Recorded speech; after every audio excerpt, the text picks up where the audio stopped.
if you have been in real estate, if you've been around real estate, if you have bought a home, if you are thinking about buying a home, if you live near a home, you have heard about the NAR settlement. Things have changed quickly and slowly. It's been a mess, right? Is that fair to say? To call it a mess would be an understatement, yeah. So I know a lot of people are working quickly to get things figured out. It's been scary and change. I don't know if you know, but I'm good with change. I know Kyle's very scared of change. But it's been a lot of adjustment for people. Yeah. But I don't want to do a doom and gloom video. I think there's plenty of those out there, and there's plenty of keyboard warriors that will crush this. But let's talk about the silver lining of this NAR lawsuit. And before we go too far into it, I want you to give a brief overview of what it is and how this has actually been beneficial for people and how we can take advantage of this for us and for our clients. Cool. Yeah, I'm excited to jump into this today. I think that there's a lot of people, this settlement are just automatically change. You go to negativity, not like Bryan is that guy at all.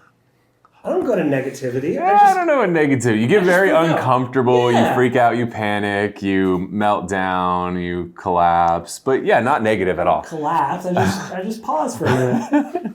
So yeah, we will absolutely dive into that. Welcome to the Whissel Way podcast. My name is Kyle Whissel, your host with eXp Realty in San Diego. And I'm Bryan Koci. Goal of the show is give you the tools, techniques, and tactics to go out there and crush it in your business. The way that we like to do that is to answer the questions that you have for us. So if you ever have a question, you want to have it answered on the show, go to thewhisselway.com. You can ask us questions on there. You can subscribe to the podcast and YouTube channel. You can join our private Facebook group and email newsletter where we share a lot of tips and tricks. And lastly, if you're looking to level up your content creation game, whether it be audio like we're doing here, video, which we're also doing here, or we're going to take this content, put it on social. You really want to just level up your content creation game. Bryan and I have been doing this almost 10 years together. Love to share everything that we've learned over this 10 years, help shortcut your learning curve, all that stuff at thewhisselway.com. All right. So first, give the 60-second or 2-minute rundown of what this NAR settlement is, so that way we're all on the same page when we start. Yeah, so just for those of you guys that just came out of Iraq for the first time, we'll just hit that real quickly. The main change that occurred is that NAR wanted to decouple commissions and basically when a seller meets with an agent to list their home for sale, they do not want that seller to have to agree upon any sort of commission being offered to a buyer's agent. They don't want them to have to commit whether they're offering a commission or not, nor do they want them to have to commit to what amount of commission they're offering to that buyer's agent. The only commission that needs to be agreed upon at the time of listing is the commission that listing agent is being paid by that seller. Moving forward, the commission that a buyer's agent is paid is going to be paid, is going to be agreed upon between the buyer and their agent, and that commission can be paid wholly by the buyer, it can be paid partially by the buyer, and it could be paid wholly by the seller or partially by the seller. So you could have a combination of the buyer's agent commission being paid partly by the seller and partly by the buyer, or wholly by the buyer or wholly by the seller. It's all negotiable. There hasn't really been a lot of negotiation around the buyer agent commission between the buyer and their agent. All of that negotiation was done with the seller, which is what they wanted to stop with this lawsuit, is they didn't want the seller to have to pre-agree to a commission to pay a buyer's agent up front. They wanted that to all be a negotiation alongside the offer, and that's what it is moving forward. And so with this, it sounds like a massive change. It really and there are some aspects with contracts that are very different with legalities. But as it's settling, it doesn't feel like as massive as a change as because what people thought originally was, oh, now my VA buyer, now my first-time home buyer, they're going to have to come 100% out of their pocket. They're going to have to pay me. I don't know how to explain that. They can't afford it. That's kind of the far way that people took it. But it's not necessarily going all the way there all the time, is it? Not at all. Okay.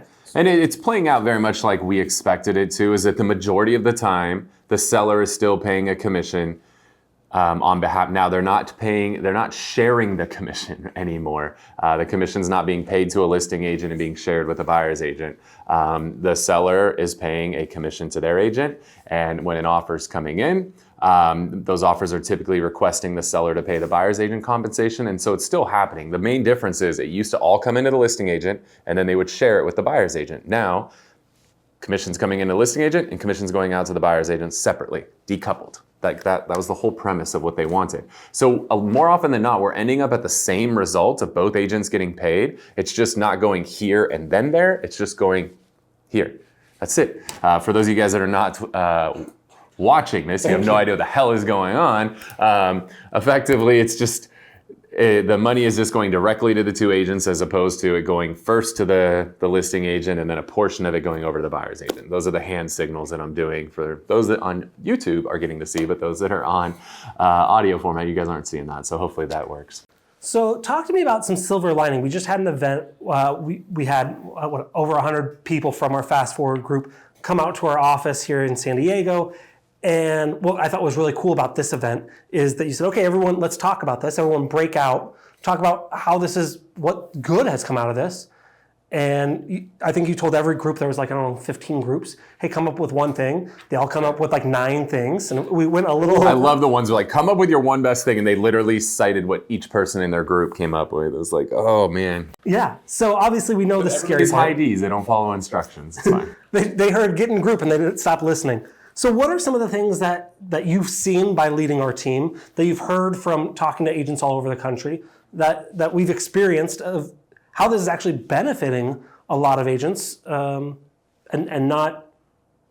yes, it's hurting some, but how is it benefiting more? So many benefits. So let's start on the listing side. Now, when I'm sitting down with a seller and we are discussing commissions, all we have to discuss is one commission, not 2 commissions. It makes that conversation so much easier.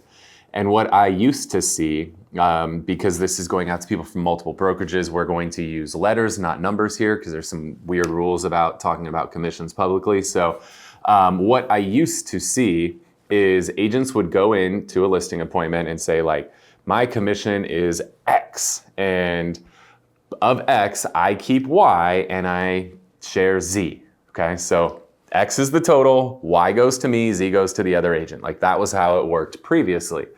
And then there would be a negotiation because the whole point, right? Commission should be negotiable. So a negotiation would happen. And what I would see is that when X would reduce, the total commission would reduce. More often than not, the listing agent would take all of that off their portion. So the seller might reduce X by 1%. And for whatever reason, Y, which is the percentage that goes to the listing agent, that whole 1% would come off of Y. It was like, why are you doing that? Why? Like, why does all that 1% come off of Y? Why are you not sharing that across the two? Like, I think a lot of agents are being helped here because now we're not cutting 1% off. Right now, you tend to cut maybe a quarter, maybe a half. I don't know why people have always just gone to 1%. Like, I think they're just soft agents. Like, what happened? Like, how did we go from like, no, like, here's my number to a whole % off? Like, that's a lot, right? Depending on what your original number is, that 1% is like 15 to 20% of the total. Like, how the hell did you discount 15 to 20%? Like, is it fucking Black Friday? Like, what are you doing? Like, what happened to just a small change? Why did you come off your number so much? You actually made yourself look weak. And if you were going against me on a listing appointment and you dropped 1% that easy, guess what? I'm going to actually take that listing from you and I'm going to take it because you dropped so much so easy. Because if you dropped your commission that much that easy, guess what you're going to do to the seller's price that easy? So just to throw that out there in case you didn't know, like, good agents are using your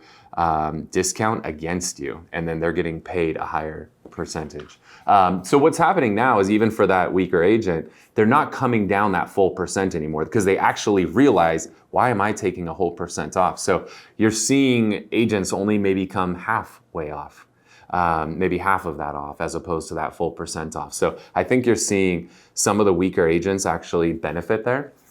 And I think you're seeing the stronger agents maybe take whatever that number that was going to them, whatever Y was before, and maybe even move that up with, telling the seller that, hey, when the offers come in and we have to figure out what Z is, they might not request anything. Z could be 0, right? Z could be 1, 2, 3, 4, it could be whatever that agent wants to request. But right now, all we have to worry about is Y.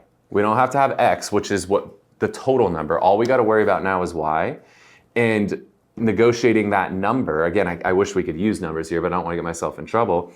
Whatever X was, I'm seeing my stronger agents, X is moving up right now. And even I think the weaker agents, X is moving up a little, but I think X moves up a lot for the stronger agent right now. Can I use numbers if they're absurd numbers? I don't know, man. I just don't want to get in trouble. So weird. The roles have flipped. I value my real estate license. DRE, if you're watching this, I'm doing the right thing here, okay? DRE, if you're watching this, I'm not licensed. I don't know if I'm supposed to be or not. Anyways, okay, so now you're able to talk about one commission. And because you're only talking about one number as opposed to two numbers, it's a smaller number. It's more palatable for the seller. So I'm seeing it be easier to get the listing signed, and I'm seeing that number be higher on average. Yeah, because I'll try and use not numbers. Because just stick with X, Y, Z. X is what we used to do, the total number. Yeah. Then you'd have Y as the listing agent and Z is the buyer's agent. Write this down. So now when I think we're in a unique spot now when sellers are looking out, how much should I pay? They're looking at articles from 2020, 2022, right. And it could say, expect to pay X. Yeah, and then when both commissions combined. Yeah, and now you say Y, they go, this guy, I'm getting a deal, he doesn't even know it.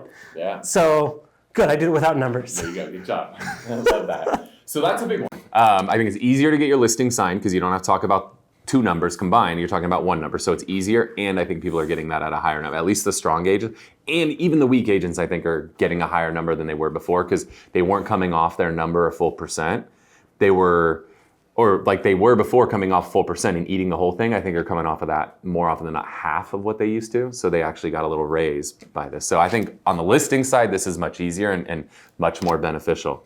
On the buy side, so now just the other part of the settlement is before you go show a home to somebody, you have to have an agreement in place explaining what representation is, and if they work with you to purchase that home, the amount of representation. Now, I know some states, some of this stuff is different. Your state's going to change. It's just going to, okay? Like your state that's allowing you to have co-op commission, but just not put it on the MLS, like Arizona, Florida, as of September, you guys are doing that. I don't think that's going to last. We'll see. California, it doesn't exist. I also know some states are allowing a touring agreement, which means like you're going to sign this thing just so we can like make NAR happy that we signed an agreement, but it has no commission or anything attached to that agreement. One of the Zillow rolled that out in California and immediately got shut down, and then re-rolled it out, and now it actually has to have the commission number on there. So just guys, what happens in California tends to roll out to the rest of the company, or the rest of the country and the rest of the company. So just pay attention to what California is doing. You cannot sign a touring agreement with no commission involved on it on the buy side, and you cannot sign a listing agreement and predetermine how much you're going to offer the buy side. Now, I know some states are allowing that. California is not, and I'm pretty confident that that's going to spread across the rest of the country. I don't know whether that's weeks or months, but I think that's going to happen everywhere. Now tell me. I don't even want to do hypotheticals that are just going to screw agents over. So yeah, you can't. Good. So let's talk about like the buy side. What are the benefits? Is one, before you go show a home, you're not just going to be a door opener anymore. You're not going to get used to open a door. Somebody's going to sign an agreement before you go open that door, stating that if they purchase that home, they are going to work with you and they're going to pay you Z, whatever that is that you agree. So now you have some protection before you go open a door. Because we've all been used before to be a door opener for somebody, where we go open the door and then they're like, oh, well, you know, my agent was out of town, or my brother's going to write up the offer or whatever, and you get hosed, and you didn't really have any recourse because you probably didn't have any sort of agreement in place before. Now you have to have that agreement, so you're protected. Where if you go show that door, it's worth your time, because if they buy that home, at least, right, depending on the agreement you sign, you could sign an agreement solely for that property, solely for that day, solely for that week. you could sign that for up to 3 months. At least that's what it is in California. And again, that'll be the norm nationwide before you know it. So you could sign an agreement anywhere from 1 property to 90 days. But at least you're protected no matter what on that 1 property that you show. That's great. Right? Even if they buy after 90 days?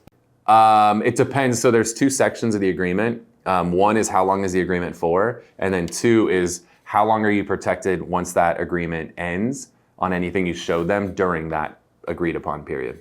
Gotcha. And I think the default is 90 days on that. I think at least that's what we're signing them at. So it's from the time you showed it plus 90 days. Okay. So theoretically, if you show them something they don't want to work with you, could they like wait 90 days and then go around you? But the odds are the property's not around. Not right 90 now. days. Yeah, not right now, And especially if it is, you don't want it after it's still around. If nobody wanted that thing for 90 days, that should be a good like indicator to you that maybe you shouldn't want it. So that's one of the silver linings on the buy side. Second silver lining is you don't have to settle for what's on the MLS anymore. Now, here's what's funny is you never had to settle for what was on the MLS anymore. I actually had one of my better agents, is one of my top 5 agents. We had a little coffee meetup with all of our top agents recently. And he said, you know, I had this was like during that period where it was transitioning. So like half the listings still had a commission on it and half of them didn't. That was like that limbo. Luckily, it was only like 2 weeks. It wasn't so bad. But he had an agreement signed with a client at one number, but this was one of the ones that was still on the MLS that still had a commission on it, and that number was lower. And he was like, well, that's what they had on the MLS, and that was one of the old ones, so I just lowered my number to the MLS. And I was like, well, why did you do that? And then it was like, shit, why did I do that? I don't know, right? Like, that's not happening anymore. You don't have to like feel like whatever's being offered is what you have to take, because there is nothing offered anymore. So in that case, that was a 0.5% differential that he should have gone to bat for, right? We could have always gone to bat. We didn't have to take whatever percentage was on the MLS. We always could have negotiated that number. Now you have to negotiate that number, and negotiation creates opportunity. I've got a couple questions, but I want to hold those for a minute. Okay. What are the best ways to negotiate these offers so that it's good for you and your client when you're on the buy side? Write the strongest offer. That's a pretty simple term. There's a couple things I think that are important to get out here is that one, as let's say you're on the buy side, there's no reason to call a listing agent and ask them like, are you offering compensation? If you are, how much are you offering? Like, that's a stupid question. And here's why. If I got a listing for $1 million and you call me and ask me, are you offering compensation? My answer is, we will look at all requests for compensation. If you ask me, are you willing to pay me 2.5%? I'm going to tell you, I'll pay you 10%. If you write me an offer for $10 million, right? My seller will happily stroke you a $100,000 check if you pay them $10 million for that property. Actually, that would be $1 million. Yeah, my math. That would be $1 million. My seller, who has their home listed for $1 million, if you pay $10 million, you can have a whole $1 million, right? Like, they would happily pay that. That's the whole point of this thing. It's all negotiable, right? It's all about what are the overall terms of the offer. Price, commission, concessions, financing type, closing, contingency periods. They're looking at the holistic offer. So I, as a listing agent, am never going to have a seller pre-agree to how much they're going to pay. Because at the end of the day, if you'll pay 10 times what a property is worth, I'll pay you 10 times what you think you're worth. Like, I'll pay you tons of money. I'll pay you $1 million commission if you're willing to pay $9 million more than the house is worth. So that's the whole point, is like, that's a stupid question. Like, stop calling listing agents and asking that question, in my opinion. And if you think I'm wrong, like, put it in the comments, let's go. I'll go to war with you. I think that's a stupid question, because every seller is willing to pay a commission at the right price. That's just the fact of the matter. I think it's hard to catch someone on this, but calling the listing agent and asking them how much commission they're willing to pay kind of proves this whole thing of why this needs to happen. Because if I call you and say, are you willing to pay a commission? And you say no, and then I say, well, I'm not going to show my client this house, That's what this whole thing is built around. Big part of it is they don't want there you would be in the wrong if you chose to not show that house to your client, Correct. right? You would be, there's terms steering, there's a few different words there that you'd run into. If they said they're not offering compensation, as a result you chose to not show it to your client, that would be a problem. Now if you showed it to your client and you told your client, hey, as a heads up, this agent said they're not willing to cover any of my compensation. As a result, that means you're going to be responsible for 100% of it. And your client chooses, hey, well, let's just not look at that one. Zero problem with that. But if you call and they tell you they're not willing to pay anything, so you just don't tell your client about it, then you got a problem. Yeah, that's no good. Okay, I've got a couple of questions. Yeah. So this came down through NAR, National Association of They Realtors. got sued. Okay. They lost. And they basically settled with the plaintiff on the deal. Now, here's what's really weird to me is like we're sitting here, this change went into effect August 17th. The settlement's not approved yet. The settlement is not slated to be approved until November. So why the hell we made all these changes before the final settlement was approved, I don't know. I think it's ridiculous. I think NAR did a terrible job with this thing because like we talked about earlier, like Arizona, I don't know all the states, but I know Arizona for a fact still has a form that says you could pre-agree to how much you're offering the buyer. California does not, right? Florida has a touring agreement with no commission attached to it.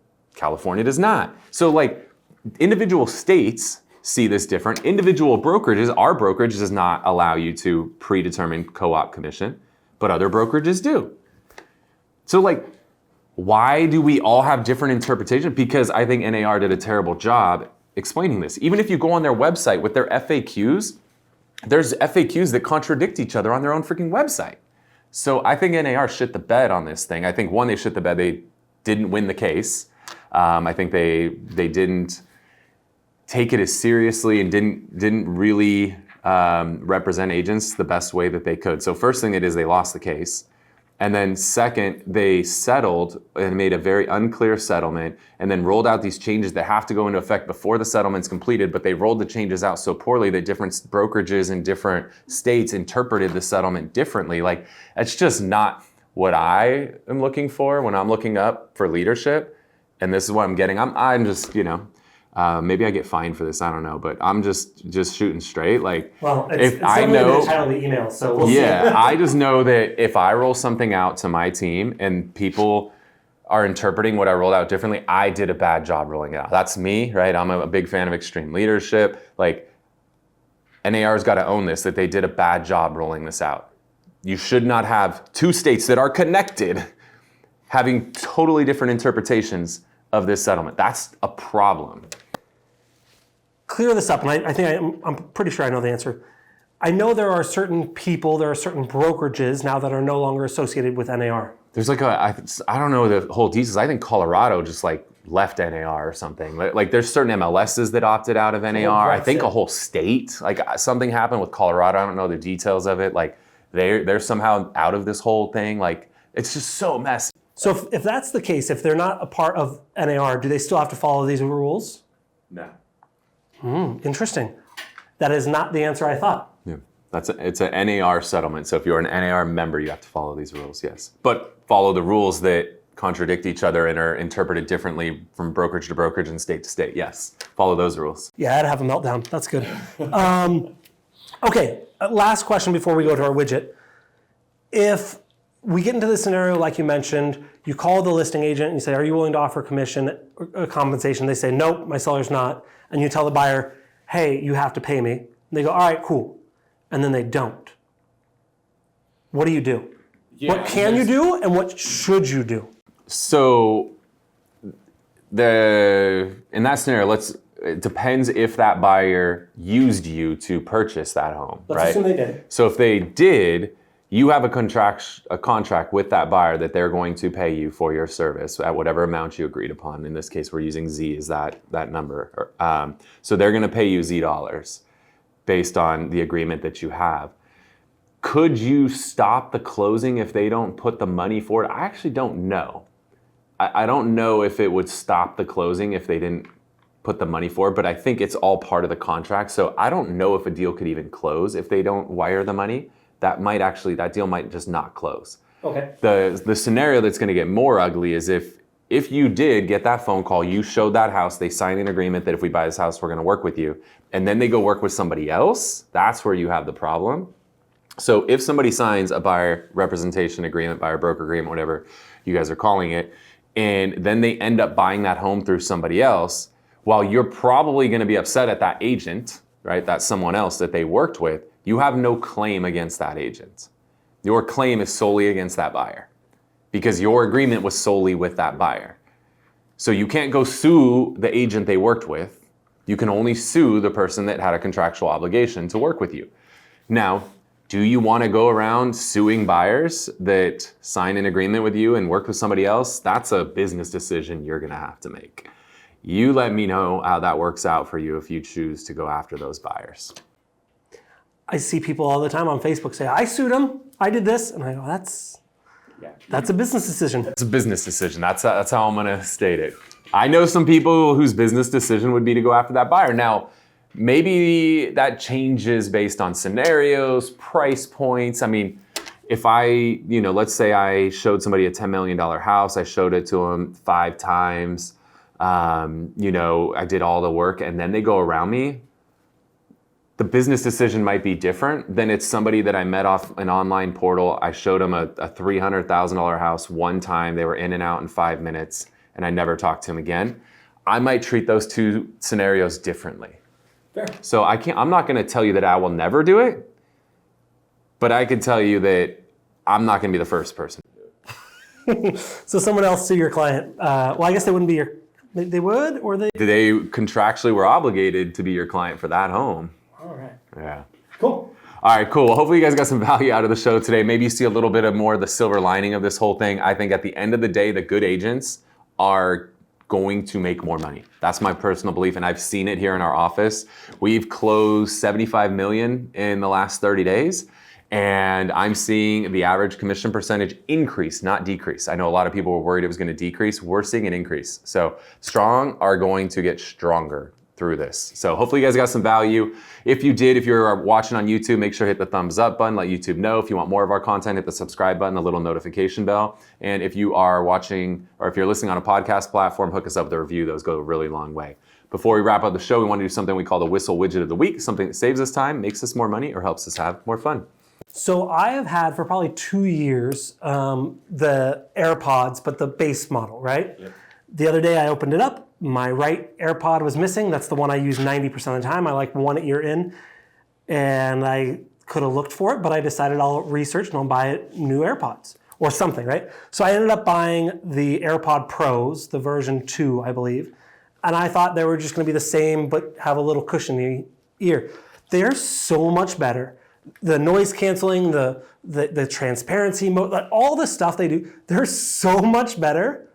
And I think they're $200 now, and the regular ones are like $100. I'm really annoyed that I didn't buy these 2 years ago. They're so much better. So if you're sitting with regular AirPods or Skull Candy, or if they still have a wire, which is good, then you don't lose one. But the AirPod Pros, if you're on the fence, do it. I love mine. Good. Do you take one of my AirPods? I found an AirPod after the event. Those are AirPod Pros. They're not mine. Different one? Okay. So multiple people lost AirPods that day. Yep. When you have 100+ people in your office, you're going to lose some AirPods. All right. So this is a old one, but a new one. So ChatGPT, we've talked about plenty of times on here. I think we talked about it last week. But there's so many friggin' ways to use this, and I got a new way to use it. My daughter, 8 years old, came home from 3rd grade with some math homework, and it made no friggin' sense. Like, the instructions just said, round these numbers and add them. Round them to what?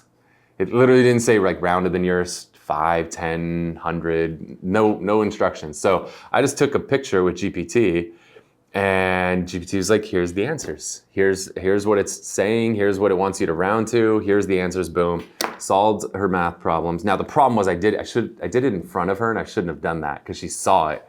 But just imagine your kids now, when they get homework, all they gotta freaking do is just take a picture, load it into GPT, and it'll do their freaking homework for them now.